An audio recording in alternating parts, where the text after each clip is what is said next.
What's the meaning of Belfast?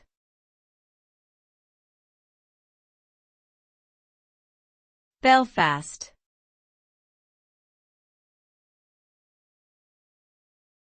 Belfast.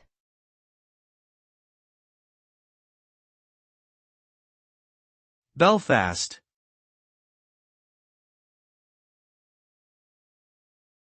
Belfast.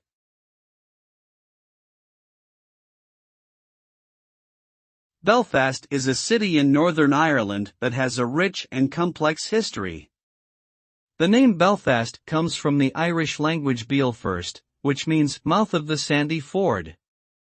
The earliest recorded settlement in the area dates back to the Bronze Age, and over the centuries it has been home to people of different cultures and religions, including Vikings and Normans. In the 19th century, Belfast became a major industrial centre, particularly known for shipbuilding and linen production. Today, Belfast is a vibrant city with a thriving arts and culture scene, and is sometimes referred to as the Titanic Quarter due to its connection to the famous ship.